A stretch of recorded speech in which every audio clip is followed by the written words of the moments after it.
et des milliards d'hommes qui vont prier et le feu de Dieu va revenir et les anges seront à nouveau en action. Et je vous assure, le diable ne profitera pas de ce confinement pour détruire l'église, détruire les chrétiens et détruire les enfants de Dieu. Tout le monde, à partir d'aujourd'hui, à 21h, tous les jours, 21h, tu fléchis tes genoux. Que tu sois dans ta chambre, dans ton salon, dans ta voiture, ou que tu sois dans ton église, fléchis tes genoux et accorde-toi avec tout le corps du Christ dans le monde, dans la prière. Car si nous continuons cette guerre où chacun se bat pour son église, se bat pour son ministère, se bat pour sa vision, mes frères, ça ce n'est pas le combat d'un ministère, ce n'est pas le combat d'une église, ce n'est pas le combat d'un pasteur, c'est le combat de toute l'église, c'est le combat de tout le corps. Ce n'est pas le combat de Moïse, ce n'est pas le combat de Josué, ce n'est pas le combat de Hur, c'est le combat d'Israël, c'est le combat de toute l'église.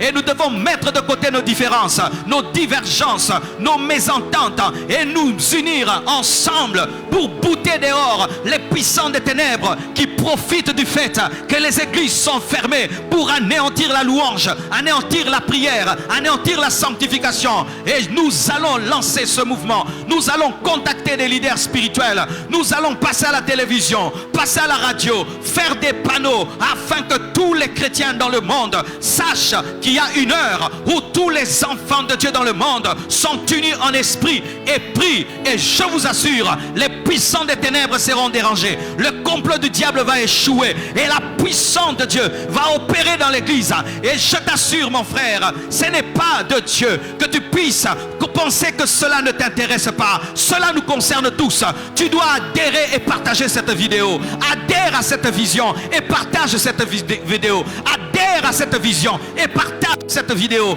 Nous voulons que cette vidéo soit partagée dans toutes les églises et que chacun de nous, chaque 21h, tous les jours, nous puissions nous tenir ensemble devant Dieu. Et tu n'as pas besoin de le montrer sur Facebook.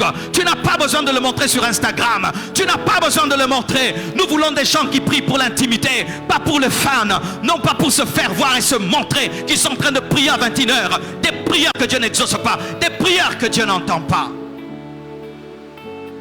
Mes frères et sœurs, voici la direction que Dieu m'a donnée.